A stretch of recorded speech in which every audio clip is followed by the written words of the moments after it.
colocar y vamos a tratar de terminar esto. Ya, Profe, dígame. una pregunta, es que el otro día le mandé un correo, no sé si lo habrá visto, Ah, ya no. preguntándole si me podía enviar la corrección de la prueba. Ah, ya no. Sí, o sea, lo vi, pero realmente no he tenido tiempo de hacerlo. Ya lo voy a anotar en mi cuaderno que tengo las cosas. Porque si no. Daniela, ¿cierto? Sí, profe. Ya. Le había preguntado también si había puesto los puntitos de las tareas. Sí, lo expliqué en clase, sí. Algunos puse 0,2 más generalmente. 0,2 más. Ah, O ya. sea, no sé si un 4,3, yo puse un 4,5. Ah, ya. Ya. Ya, Gracias, profe. no hay de qué. Ya, nosotros habíamos empezado a ver análisis que tenían que ver con la identificación de la materia grasa, ¿cierto? Y habíamos hablado de análisis químicos y físicos.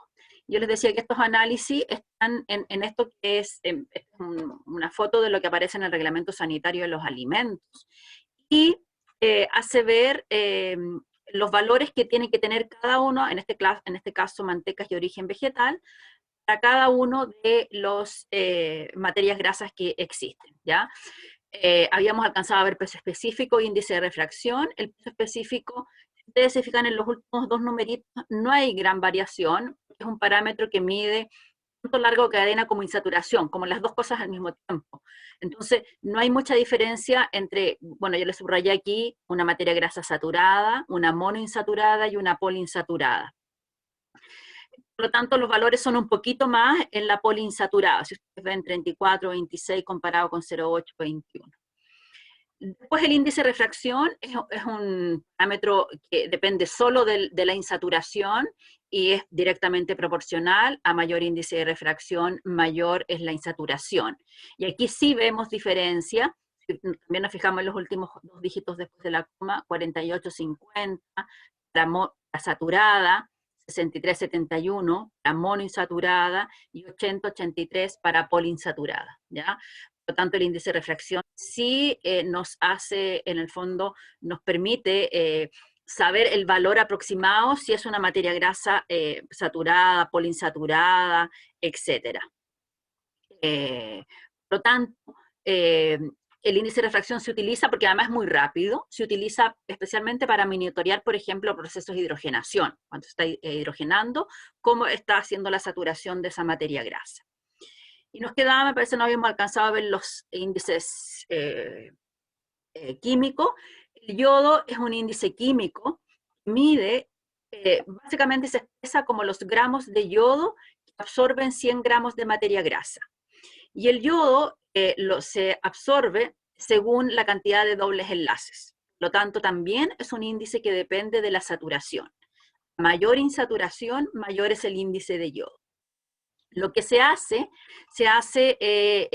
es una retrotitulación, es una titulación especial, no sé si se acuerdan un poco de química analítica, y no se trabaja con yodo, que es lo que uno pensaría, y dos, no se trabaja con ICL, esto se llama monocloruro de yodo. La razón porque es un reactivo más rápido, por así decirlo.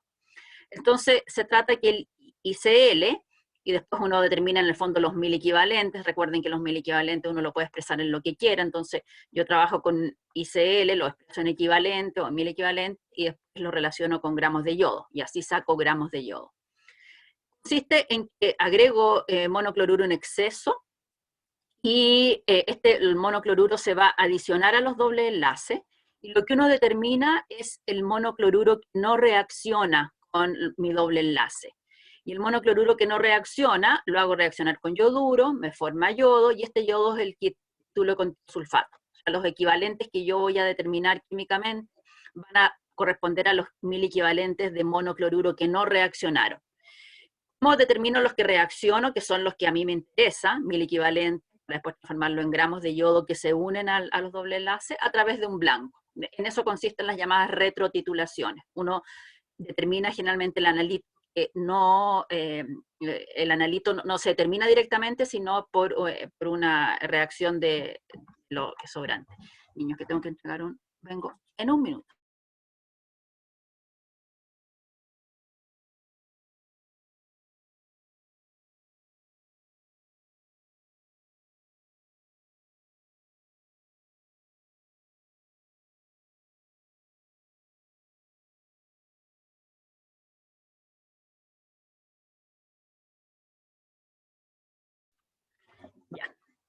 Entonces, uno determina los mil equivalentes que no reaccionan, y después el blanco,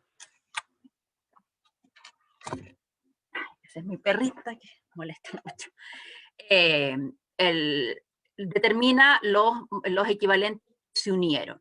Y de esa forma, entonces, en el fondo se determina los mil equivalentes que no reaccionaron, se le resta a los mil equivalentes totales, y ahí uno determina los mil equivalentes que se unieron y que después los transforma en gramos de yodo, que absorben 100 gramos de materia grasa. Bueno, se trabaja con este reactor de Big, que es el que más se utiliza. Si ustedes ven acá está el yodo. Yo diría que el yodo es el más sensible a los distintos tipos de materia grasa. ¿Ya? Si ustedes ven los valores para, por ejemplo, el coco, una materia grasa muy saturada, es muy bajito. La oliva, que es monoinsaturado, entre 80 y 90, y la linaza, muy insaturada, 165, 204. O sea, materias grasas insaturadas tienen valores altos, valores medios, llamemos las monoinsaturadas, y valores bajitos en la grasa saturada. Por ejemplo, la grasa láctea, la mantequilla, tiene valores de este tipo.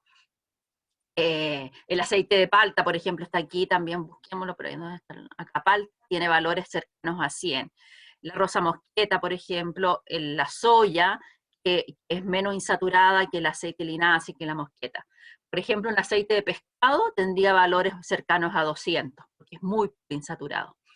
Entonces, el yodo es el más sensible a esto, y se utiliza bastante para medir lo que se llama el índice de insaturación de la materia grasa. Y nos falta el último índice, que es el índice de saponificación, que mide la segunda propiedad de los ácidos grasos, que es el largo de la cadena. Químicamente se expresa como los miligramos de hidróxido de potasio necesarios para saponificar 1 gramo de materia grasa. ¿Qué significa saponificar? Saponificar, recuerdan la química orgánica, significa romper enlaces ésteres con alcoholes. Entonces significa cuánto KOH necesito para romper los enlaces éster que están en 1 gramo de materia grasa. Y aquí yo les hice así representación en lo que pude hacer.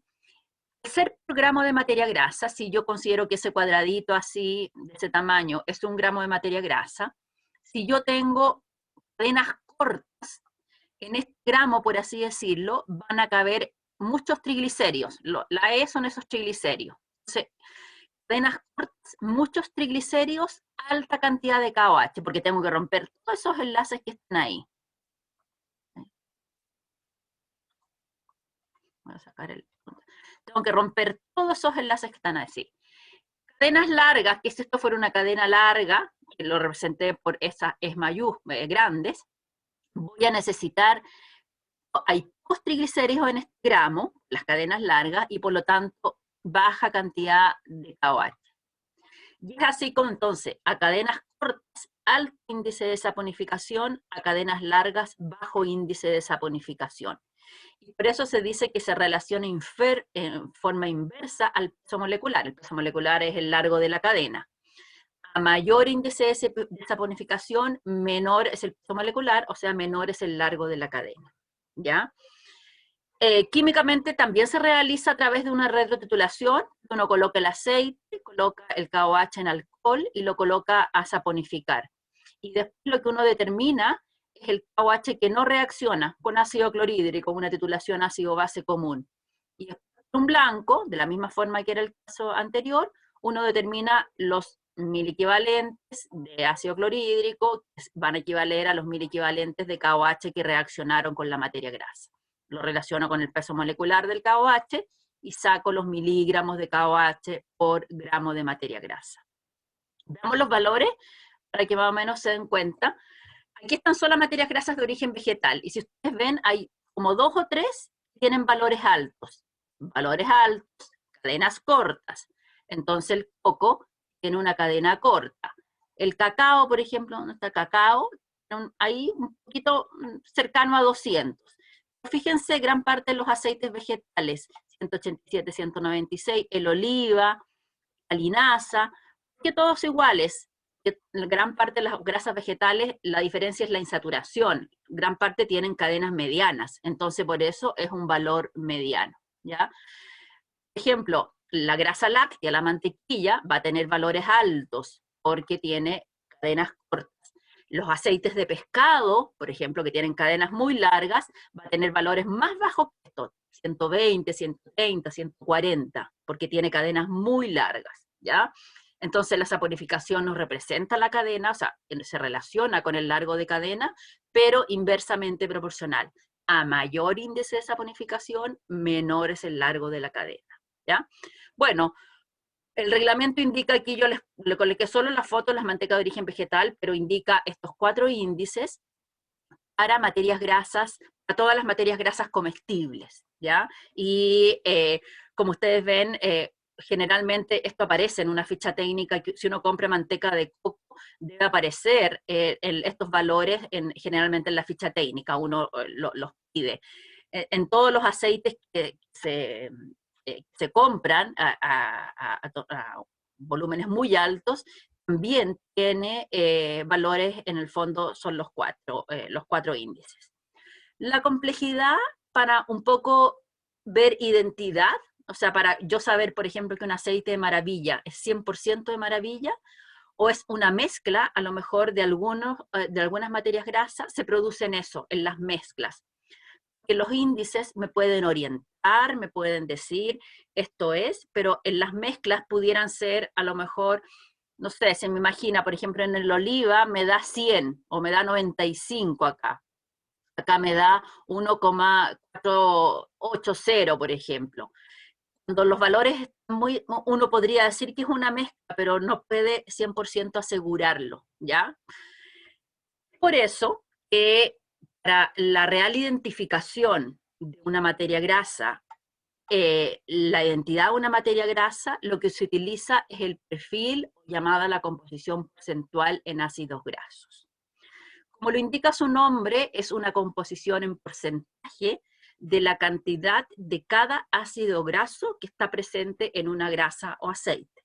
Recuerden que cuando yo llamo grasa o aceite, hablo de una manteca, de un aceite de oliva, pero también hablo de la grasa o el aceite que está dentro de un alimento, de una papa frita, por ejemplo, de un chocolate, de una galleta, de un pastel, ¿ya? Esa grasa que está contenida. Y por lo tanto, entonces, la forma más certera de poder decir, y por eso dice que es una huella digital de la composición en ácidos grasos de la materia grasa. Se hace por una técnica que es la cromatografía gaseosa, es la técnica que permite separar distintos analitos. Se utiliza una columna, hay 3 o 4 tipos de columnas, las columnas difieren fundamentalmente en el largo y en el grosor, lo que permite generalmente a mayor largo, a menor grosor, la separación de muchos más compuestos, eso en general en las columnas de cromatografía, y se utiliza detector de feed. Entonces, consiste en que al aceite se le hace un tratamiento químico que ya voy a mencionar por qué, y se inyecta en este cromatógrafo y se separan los distintos ácidos grasos. El tratamiento previo es un tratamiento que se llama metilación o en lo macro, derivatización. Generalmente eso, la derivatización es una metilación, o sea, en el fondo específicamente es una metilación. ¿En qué consiste? En algo bien obvio primero, en que si yo quiero determinar ácidos grasos que están en las materias grasas, y yo sé que los ácidos grasos están en estas moléculas que llamamos triglicéridos, lo primero que tengo que hacer es liberar a los ácidos grasos y dejarlos libres para poder determinarlo a cada uno de ellos por separado, ¿cierto? Entonces, la derivatización y la metilación consiste en hidrolizar a los ácidos grasos y luego transformarlos. Esos ácidos grasos al estar libres son ácidos carboxílicos, ¿cierto? RCOH. Transformarlos en ésteres metílicos. ¿Se acuerdan? COOCH3, un éster metílico. ¿Por qué un éster metílico? Porque el éster metílico tiene esta característica que es volátil. Y un requisito que tienen los analitos para cromatografía gaseosa es los compuestos volátiles que estos tienen. Y por eso entonces todos los aceites, las grasas, las mantecas, la grasa que yo extraje de cualquier alimento, yo debo metilarlo antes de inyectarlo al cromatógrafo. Hay distintas formas de metilarlos, hay algunas más simples, otras complejas, otras con unos reactivos bien especiales. Hay a veces incluso muy simple que agrego el aceite, agrego éter y agrego hidróxido de potasio y agito y dejo de cantar y inyecto en el cromatógrafo, hasta técnicas mucho más complicadas que usan algunos reactivos que son más complejos. Hay, bueno, los pros y los contras, y eso es lo que uno encuentra en los distintos tipos de agentes derivatizantes para metilación, es obtener el 100% de los ácidos grasos metilados, ¿ya? Entonces, ¿qué obtengo? Lo que uno obtiene al obtener estos ésteres metílicos es esto, es el típico cromatograma en este caso es un estándar, ¿ya? Generalmente la cromatografía necesita estándares para poder identificar a cada uno de los ácidos grasos. La columna, gran parte de la columna, los separa según tamaño. Aparecen primero, o sea, tienen menos tiempos de retención, los de tamaño más pequeño y al último las cadenas más largas.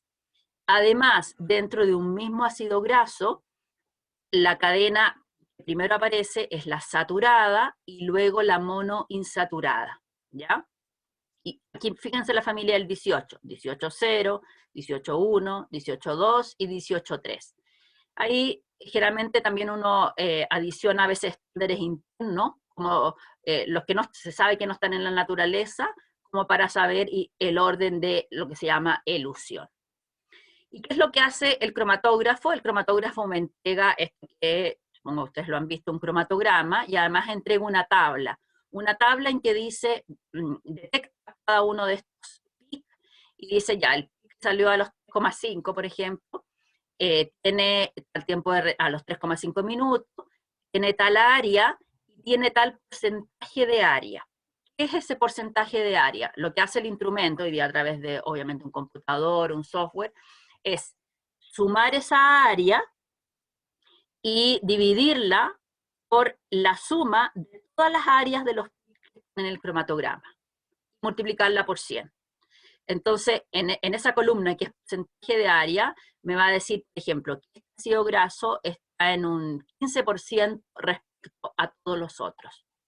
Y es así como yo obtengo el porcentaje o la composición porcentual de cada uno de los ácidos grasos en referencia a la suma de todos los ácidos grasos que están en la grasa que estoy analizando. Y así uno obtiene entonces esto que se llama la composición porcentual de cada uno de los ácidos grasos. Las columnas, aquí hay otro cromatograma de ácidos grasos, y en este es un poco más complejo, porque si ustedes ven, tiene muchos pics, y cada uno de estos pics representa isómeros. Isómero que, por ejemplo, aquí está el 18.1, no, este es el 18.0, este es el 18.1 trans, y este es el 18.1 cis. Esta columna es capaz de separar isómeros trans e isómeros cis al mismo tiempo, ¿ya? Esta es 18.2 trans y 18.2 cis. Entonces, si yo tengo la columna adecuada, que para eso hay que tener un tamaño, lo que uno llama el tamaño de partícula de la columna, el diámetro de la columna y el largo de la columna, uno puede separar incluso isómeros. Y por eso, los isómeros trans, que son los isómeros, ¿se acuerdan que se producían en la hidrogenación? También, si la columna es adecuada, el perfil de ácidos grasos me va a servir para determinar la cantidad de isómeros trans presentes en una materia grasa. Este, por ejemplo, es un cromatograma típico de un aceite de pescado, ¿ya? Y a veces uno, cuando ya adquiere experiencia, uno puede, solamente mirando el cromatograma, puede saber qué tipo de materia grasa es. ¿Por qué eso los puse? Porque aparecen todos estos ácidos grasos de cadena larga típicos del aceite de pescado. Ácido araquidónico, 20,4 omega 6, eicosapentanoico, el EPA, 20,5 omega 3, el DHA, 22,6 omega 3. ¿Ya? Ahí aparecen. Si no hay aceite de pescado o no hay grasa de origen marino, estos ácidos grasos no debieran aparecer. Seguramente en el laboratorio ustedes determinaron grasas de origen vegetal y se fijaron que están como centrados en esta zona. Empiezan en el 14.0, 16.0, 16.1, 18.0, 18.1, 18.2, 18.3, 20.0, 22.0, y ahí se acaba, ¿ya? Por ejemplo, una mantequilla que tiene 4.0, 6.0, 8.0, van a aparecer muchos picos en esta parte de acá. Y después ya acá, casi de aquí para acá ya no va a haber nada. Y así como les decía, uno simplemente mirando puede saber más o menos si la grasa es saturada, monoinsaturada o poliinsaturada. Bueno, obviamente en cada uno de estos, por eso después uno adquiere experiencia, a cada uno de estos PIC, el instrumento me da el área y me da el porcentaje de área, y la suma de todos los ácidos grasos que yo identifiqué debe ser 100, porque es composición porcentual. Entonces, esto es el cromatograma, pero tan importante como es el cromatograma es la tabla, me arroja hoy día el software o el sistema y me permite determinar la composición o el porcentaje de cada uno de los ácidos grasos. Y eso es lo que aparece hoy día en todas las... la reglamentación, al igual que había tablas, ¿se acuerdan? Para los valores de índice de refracción, existen tablas, aquí también les puse solamente de las de origen vegetal. Este es el perfil, composición en ácidos grasos, en aceite, mantecas de origen vegetal, expresado en porcentaje de ésteres metílicos. Recuerden que esta expresión es la técnica analítica. No es que en la naturaleza existan ésteres metílicos, en la naturaleza, ya lo dijimos, los ácidos grasos están como triglicéridos, pero la técnica analítica me la permite expresar en ésteres metílicos. Miren, vamos al aceite de coco, ¿se acuerdan lo que habíamos visto? Ven, tiene de 6,0, menos de un 1%, 8,0, 6, entre 6 y 10, 12,0, entre 44 y 50. Esto es lo que más tiene el aceite de coco. Si yo sumo todos los saturados, voy a tener la materia grasa saturada que hay, por ejemplo, presente en el aceite de coco. ¿Y por qué se los menciono? Porque la grasa saturada, como sabemos, es un nutriente crítico, que todos los alimentos envasados deben tener el rótulo. Entonces, esta es la manera de determinar la grasa saturada presente en un alimento. Miren el girasol. Miren el girasol, lo que más tiene es el 18,2, que está entre un 55 a 72%. Por ejemplo, con el aceite de maní, con el aceite de maíz, perdón, miren la diferencia que existe. Tiene básicamente, puede tener el aceite de maíz 18,2, entre 40 y 60, pero tiene también 18,1. Es más, muy poliinsaturado. Hay un girasol alto oleico, también es similar. Yo diría que en Chile casi lo venden muy poquito, lo venden como de uso industrial. Pero miren también que tienen muy poco 18,3. ¿Ya? Tienen las materias grasas refinadas, tienen el aceite de oliva, aquí está también el aceite de oliva. Y por eso se dice que es una huella digital. La composición en ácidos grasos es exclusiva de cada una de las materias grasas vegetales, animales, etc. ¿Ya? Y cuando yo la determino en un aceite o en una grasa cruda, o en una grasa, perdón, pura, que estoy comprando 100% grasa de cacao, debe obviamente tener un perfil acorde a lo que dice el reglamento sanitario de los alimentos.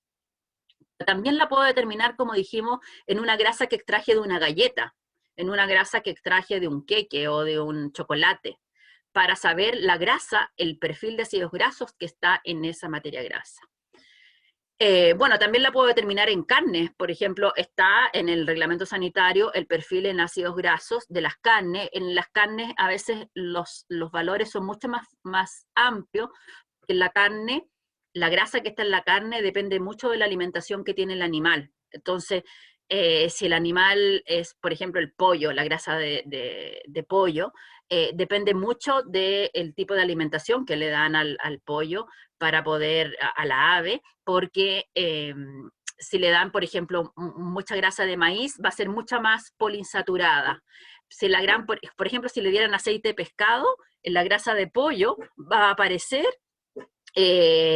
trazas de ácidos grasos, de estos que están acá, que fue alimentado con aceite o con harina de pescado. Por ejemplo, en los huevos que dicen tener omega 3, también aparecen trazas de esto. Los huevos es un alimento de origen animal terrestre, por lo tanto no debería tener estos ácidos grasos poliinsaturados, pero cuando las gallinas son alimentadas con harina de pescado, para aumentar el omega 3 empiezan a aparecer estas trazas, ¿ya? También uno puede saber cuando hay muchos estudios de las diferencias en grasa o en composición en ácidos grasos de gallinas alimentadas con maíz, con harina de pescado, etc. Y también en alimentación animal hay muchos estudios cómo cambia la grasa de cerdo, la grasa de vacuno o la grasa caprina con distintos tipos de alimentaciones. Por lo tanto, la composición en ácidos grasos yo diría que es como el estudio más profundo que uno puede hacer de una materia grasa, y es fundamental para poder determinar el aporte de cada uno de los tipos de ácidos grasos que está presente en ese alimento o en ese aceite o manteca pura. Determina por lo básico la grasa saturada, que ya les mencioné que es un nutriente crítico. Por lo tanto, cuando yo quiero saber la grasa saturada que está en una galleta, en un chocolate, debo, recordemos, extraer la grasa que está en ese chocolate con un método en frío. Y luego a esa grasa extraída, metilarla, recién la mencioné, la metilamos, la inyectamos en el cromatógrafo y hacemos perfil en ácidos grasos. Y una vez obtenido el perfil en ácidos grasos, sumo todos los ácidos grasos saturados, 8, 0, 10, 0, si es que tuviera 12, 0, 14, 16, 18, 0, 20, 0, 22, 0, los sumo y obtengo la grasa saturada, ¿ya? De la misma forma, la monoinsaturada, la poliinsaturada, que es la suma del 18,2, 18,3, de 24 o 22,4, de 25, 22,5, de 26 o 22,6, que la grasa de origen marino tiene todos esos tipos. Eso es lo que uno llama insaturado. Incluso si mi columna es adecuada, puedo sumar la grasa trans, ¿ya? Y tener 4, 1, 2, 3, 4, la reglamentación de etiquetado nutricional dice que cuando el alimento tenga más de 3 gramos de grasa por porción de consumo, yo debo desglosar, en la etiqueta nutricional se debe desglosar la grasa. Entonces debo colocar la grasa saturada, mono, poli y trans, pero también el alimento. Aquí les vamos, para que quede bien claro, cuando yo determino grasa saturada en un perfil, es el porcentaje de ácidos saturados en 100 gramos de grasa. Para determinarlo en el alimento, lo relaciono, voy a poner así, con la grasa total que está en el alimento. ¿A qué me refiero? Voy a disminuir la letra que está un poco grande. ¿A qué me refiero? Ejemplo, si los ácidos grasos saturados en el perfil me da un 20%, ¿ya? Yo sumo todos los ácidos grasos, me da un 20% en el perfil.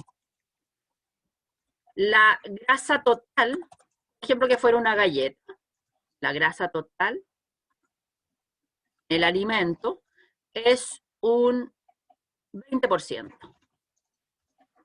¿Ya? Igual, 20%. No, vamos a poner mejor un 10%, porque no sea. Esa galleta tiene un 10% de grasa total.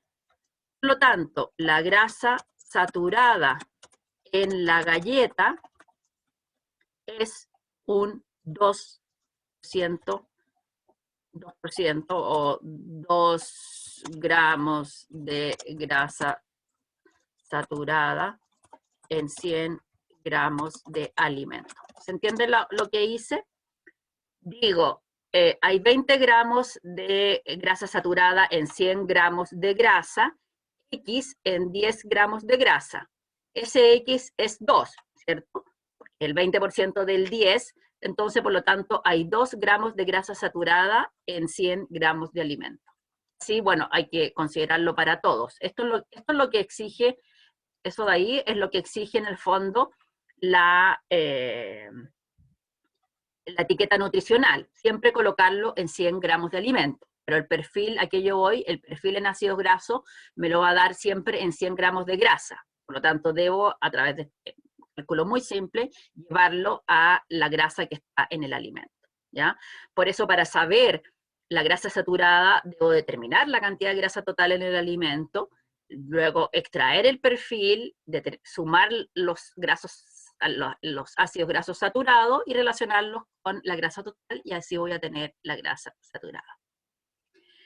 También, y por eso es muy amplia la información que nos da, también yo puedo determinar, por ejemplo, la grasa omega, un alimento suplementado, por ejemplo, estos mismos huevos suplementados con omega 3, o las capsulitas esas de suplementos alimentarios que vimos que existen con omega 3, puedo obtenerlos a través de la suma de todos los que sean de la familia omega 3 que yo los he identificado, ¿ya? 18,3, 25, 22,6, omega 3, por ejemplo, caso de aceite de pescado.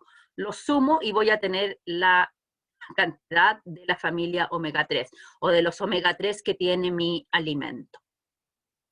De esa forma, por ejemplo, cuando una cápsula me dice que tiene 1000 miligramos de omega 3, yo puedo corroborar que realmente sean 1000 miligramos de omega 3 en la cápsula, porque ahí hay que saber cuánta tiene la cápsula, cuánto pesa la cápsula, para, de acuerdo al porcentaje, saber la cantidad de omega 3 que tiene una cápsula, ¿ya? Son cálculos que pudieran engañar al consumidor, porque a lo mejor es 1000 miligramos en 100 gramos de grasa, de alimento, de grasa, pero yo no me consumo 100 gramos de alimento, me consumo una porción más pequeña, ¿ya? A eso voy.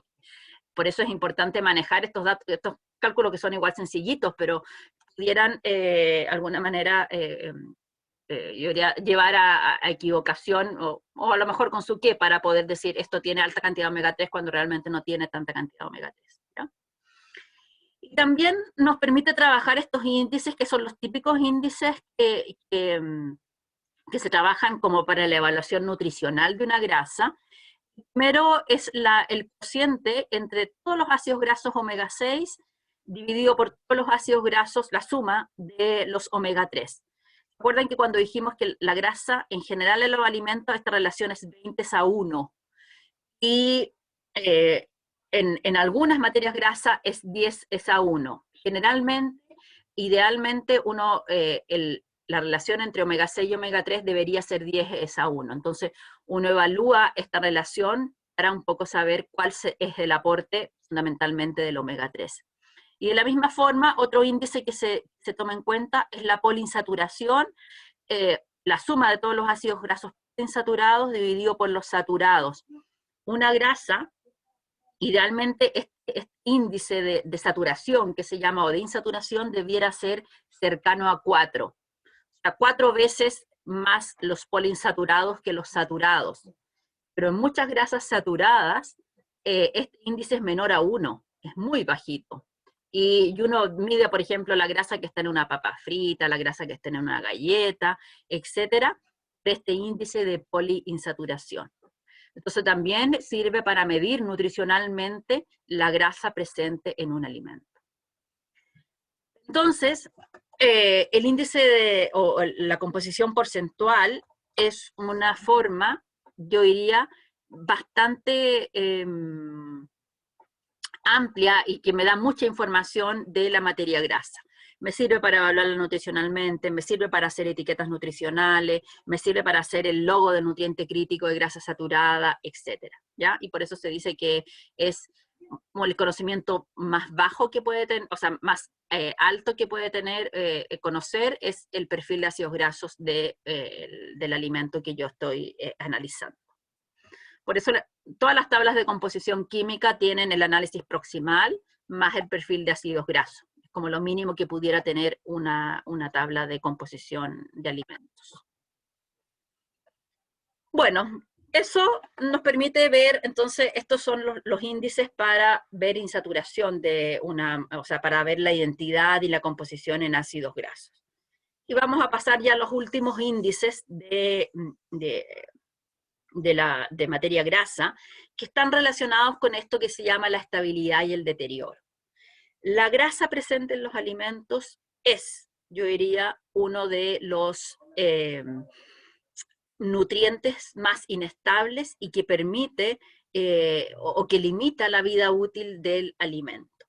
¿Por qué? Porque la grasa puede sufrir varios tipos de deterioro que van a originar compuestos que fundamentalmente lo que hacen es cambiar las características sensoriales de la grasa.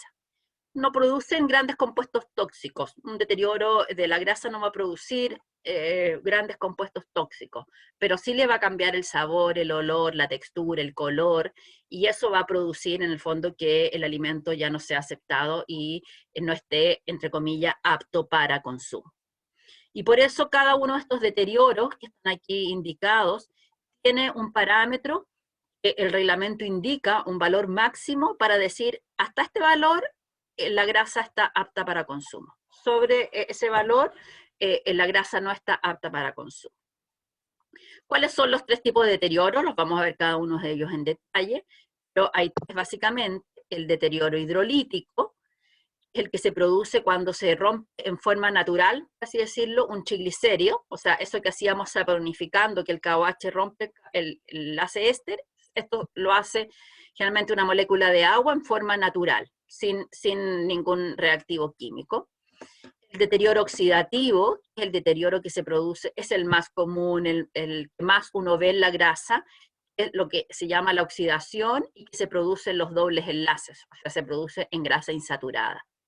Y se suman a estos dos el que ya llamamos deterioro térmico, un deterioro bien especial porque se produce en un proceso. ¿La dejé allá?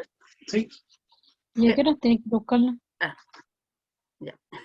Se produce a altas temperaturas en el proceso de fritura. En el proceso de fritura, es este proceso que se realiza a nivel culinario, semi-industrial e industrial, ¿cierto? Que se produce cuando sometemos a alimentos, a aceites, a altas temperaturas. Ahí se producen una serie de reacciones químicas que nos van a alterar la materia grasa. Vámonos por el primero, el deterioro hidrolítico. El deterioro hidrolítico es un deterioro, acá abajo está un poco lo que pasa químicamente. Lo que pasa químicamente es que el triglicérido, que llamamos triglicérido neutro, como les dije, por acción de moléculas de agua, en un proceso que se llama hidrolítico o hidrólisis, se rompe el enlace éster, se libera.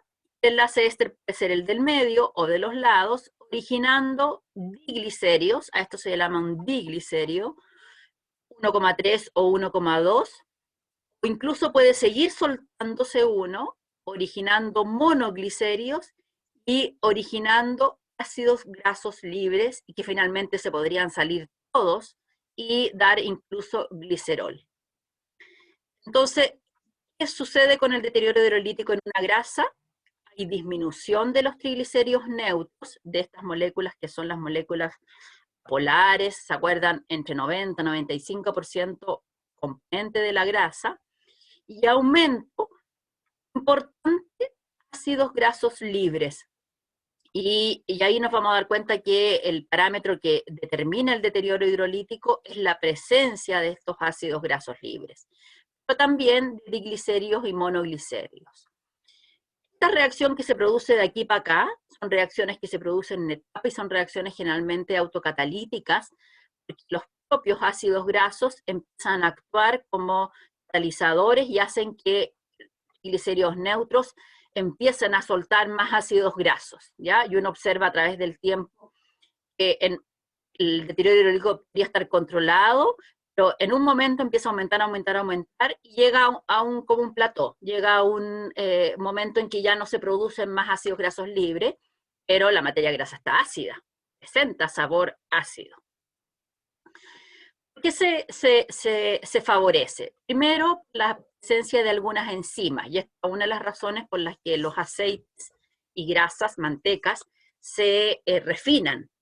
Sí, no sé si algo le han conversado en proceso, la refinación de grasas y aceites es un proceso que tiene varias etapas, y una de ellas es la inactivación de las enzimas que están presentes en las semillas de donde, y que queda en lo que uno llama el aceite crudo. Estas enzimas actúan y liberan a los ácidos grasos. Y estas enzimas se relacionan con esto hasta abajo, que es la ruptura de tejidos. Cuando yo tengo una grasa en un tejido, imagínense en una carne, y yo trozo esa carne, al trozarle esa carne se liberan todas las enzimas, no solamente las lipasas, otras, y se produce una catálisis o un aumento de la velocidad, en este caso, por ejemplo, del deterioro hidrolítico. Por lo tanto, para tratar de, si uno pudiera tratar de controlar el deterioro, uno debiera evitar rompimientos de tejido. O sea, una carne, por ejemplo, a lo mejor una carne con alta grasa, si esa carne yo la dejo molida versus el trozo como tal, la grasa del trozo como tal va a tener menos deterioro hidrolítico que la grasa molida, porque al moler el tejido se liberan las enzimas. ¿Ya? Bueno, las enzimas, vuelvo a repetir, en el proceso de refinación se inactivan con calor y se destruyen para evitar esto. Obviamente la presencia de humedad. La humedad es un reactante para que se produzca el rompimiento de ese enlace. El agua, la molécula de agua, es un reactante. Y por lo tanto, entonces, el controlar la humedad, ya que uno entiende por qué la humedad, si vemos unas diapositivas anteriores, en las grasas y aceites tiene valores máximos 0,5-0,8%, en los aceites de 0,2%, ¿cierto? Máximo valores muy, muy pequeñitos. Entonces en materias grasas emulsionadas, como es una mantequilla, una margarina, una mostaza, una mayonesa, la posibilidad, debido a la humedad que hay en esa materia grasa, o en ese alimento, es mucho más posible que una materia grasa que está exenta de humedad. La temperatura es un catalizador en gran parte de las reacciones químicas y esta no es la excepción, por lo tanto, los aceites deben almacenarse en lugares frescos y secos, sin temperatura y sin humedad. Eso generalmente se almacenan en estanterías, y en la casa uno almacena estantería con la puerta cerrada, para evitar el deterioro hidrolítico. Si yo dejara un aceite afuera a temperatura ambiente o a altas humedades, seguramente ocurriría el deterioro hidrolítico mucho más rápido. Y los ácidos grasos libres, que ya les dije, cuando una grasa presenta deterioro hidrolítico, lo peor que uno puede hacer si uno quiere recuperar esa grasa es adicionarle aceite nuevo, y que es lo que después cuando veamos aceites de fritura lo vamos a ver, porque ese aceite nuevo, al estar en presencia con una grasa que ya está afectada por un deterioro hidrolítico, va a empezar a deteriorarse mucho más rápido, ¿ya? Entonces, cuando una grasa está deteriorada y presenta incluso oxidación, hay que eliminarla y no mezclarla con, entre comillas, aceite en buen estado, porque eso va a producir una catálisis y va a producir mucho más rápidamente el deterioro de esa fracción nueva y que esto yo estoy adicionando, ¿ya? Por lo tanto, es un deterioro que yo puedo controlar, es un deterioro que no es tan dañino, cambia, yo diría, las propiedades sensoriales, y que se va a producir fundamentalmente en materias grasas que tienen esta capacidad de soltar nuestros ácidos grasos. ¿Y cuáles son estas materias grasas? Aquellos que tienen ácidos grasos de cadena corta mediana, y por eso uno ve deterioro hidrolítico. Por ejemplo, la grasa láctea es muy factible de que sea deterioro hidrolítico. Cuando en verano dejamos una mantequilla afuera, se nos queda a 32 grados Celsius y la guardamos y nos damos cuenta al día siguiente y vamos a echar el pan, vamos a notar ciertos gustos. Esos gustos, esos, entre comillas, sabores rancios, son ácidos grasos de cadena corta presentes en la mantequilla que se liberaron. Y esos son volátiles y por eso uno siente ese sabor rancio en ese alimento, ¿ya? Uno en general observa valores de deterioro hidrolítico en materias grasas de cadenas cortas y medianas. ¿Cómo lo medimos? Lo medimos a través de este indicador, se llama la acidez libre. La acidez libre mide la cantidad de ácidos grasos presente en la materia grasa, es una titulación común y corriente, no tiene nada del otro mundo, y permite, se coloca el aceite se coloca una solución alcohólica y se empieza a titular con hidróxido de sodio 0,1 normal, hasta que aparece el típico color fucsia de la titulación. Bueno, la acidez, entre paréntesis, la acidez de todos los alimentos se determinan titulándola con hidróxido de sodio 0,1, usando fenoftaleína. Y se expresan en los ácidos que están presentes en esos alimentos. Por ejemplo, ácido cítrico, ácido láctico, ácido acético, en el caso de los encurtidos, se suele expresar así. La grasa, como también es una acidez, se titula, como recién lo dije, entonces se decidió un ácido graso para poder expresar la acidez, que es el ácido oleico. Se expresa como los gramos de ácido oleico que tienen 100 gramos de materia grasa. Y eso es porcentaje de ácido oleico. En algunas materias grasas se suele expresar como los miligramos de KOH por gramo de aceite. En el fondo la cantidad de álcali se necesita para neutralizar un gramo de materia grasa. En general esto son grasas industriales, a veces se utilizan estas expresiones, en grasas comestibles fundamentalmente esto, que algunas grasas, especialmente de alimentación animal, pudieran tener acideces mayores. Las grasas para alimentación humana tienen esos valores de acidez. Bueno, aquí está esta otra foto del reglamento, el contenido de humedad y materias volátiles, ¿se acuerdan por qué llamamos humedad y materias volátiles? Por la técnica, no deberá ser mayor a 0,2% en aceite comestible y 0,5% en mantecas. No deberán contener más de 0,25% de acidez libre expresada como ácido oleico.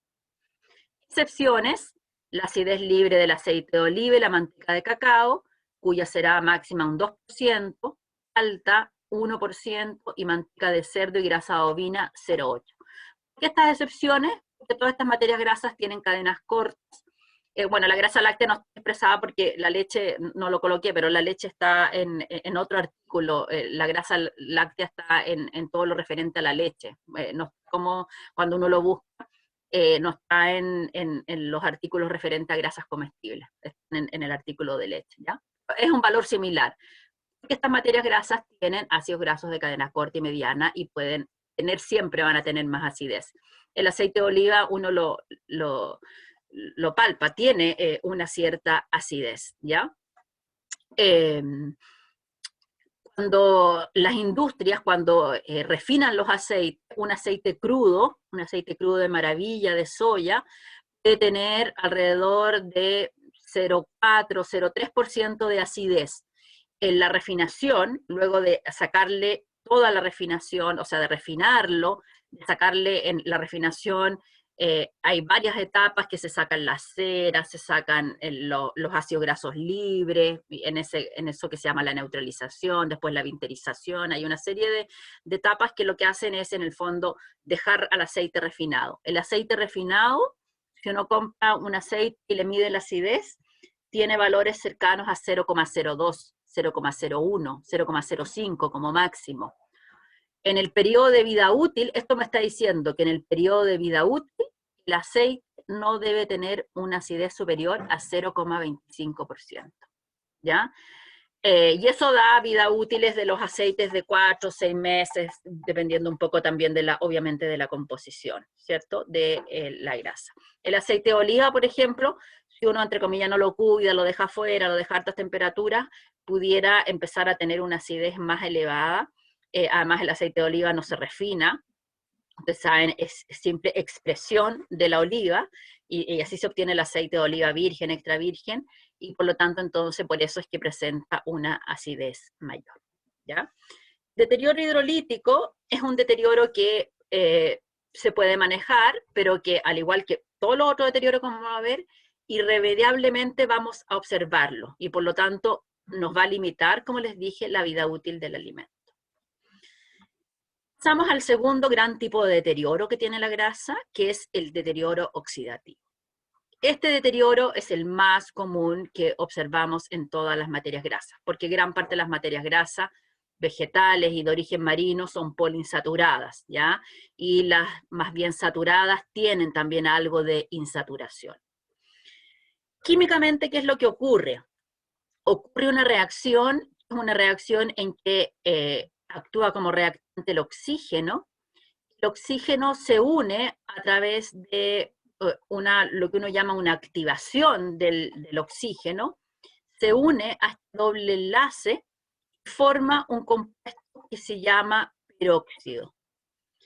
Y este compuesto peróxido se va formando, además es autocatalítico, se forman, estos peróxidos son radicales libres, si nos acordamos un poco cuando hablamos de radicales libres en química orgánica, no sé si los pasaron, son moléculas que tienen electrones desapareados, y esos están como ávidos de reaccionar con cosas, y por eso se llaman radicales libres, porque reaccionan. Y estos vuelven a reaccionar, vuelven a originar peróxidos. Y por eso que se dice que la oxidación en una primera etapa produce niveles altos de peróxido.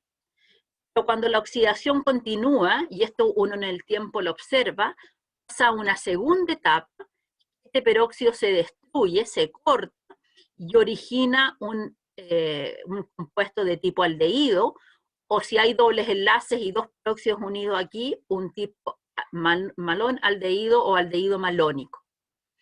Y estos son los llamados compuestos secundarios de la oxidación. Entonces, cuando una grasa se oxida, vamos a tener primero unos compuestos primarios muy reactivos, que reacciona con todo, casi sin los peróxidos casi no tienen sabor ni olor, pero si la reacción sigue, estos peróxidos se destruyen y originan estos compuestos secundarios. Entonces uno en la oxidación tiene una etapa primaria y una etapa secundaria de oxidación.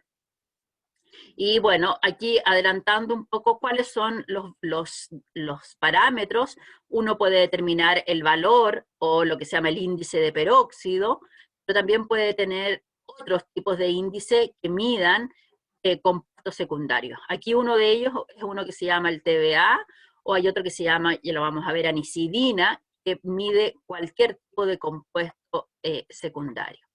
Si uno hace, esta es la típica que uno encuentra en el libro de química de alimentos, de las etapas de la oxidación de la grasa.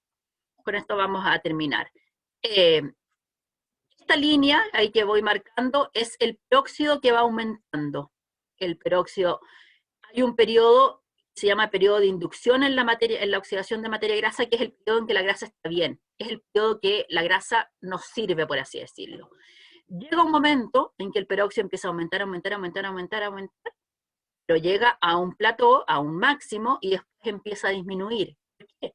Porque se empieza a destruir y empieza a originar estos compuestos. Y estos son los compuestos que están en este otro ahí, es el índice de anicidina, que determina compuestos secundarios. Este periodo es lo que uno llama la oxidación propiamente tal. Y este periodo es lo que llama el término de la oxidación, o cuando uno dice la grasa está francamente oxidada. Aquí adicionalmente está el valor de la acidez, el deterioro hidrolítico, que como yo les dije se mantiene. Hay un comienzo en que la acidez empieza a aumentar, no tan rápidamente como esto, pero también llega a o sea, una grasa en este tiempo. No sé qué pasó. Me desaparecí, se desaparecieron todos ustedes. No sé qué pasó. Ya, para terminar, lo vamos a retomar igual. Una grasa en este tiempo es una grasa francamente oxidada, es una grasa que sí, obviamente no está para consumo. ¿Por qué es importante tener claro esto? Porque a lo mejor yo tengo un valor acá, y por ejemplo por acá estoy pensando la oxidación, y voy a poder controlarla de alguna forma. Pero debo saber si estoy acá, con un valor acá, es igual que un valor de acá. Y acá estoy francamente oxidado, pero acá estoy comenzando la oxidación. Lo que hacen los alimentos que tienen grasa es aumentar este periodo a través de lo que se llama la adición de antioxidantes. Lo que hacen los antioxidantes es aumentar el periodo de inducción, ¿ya?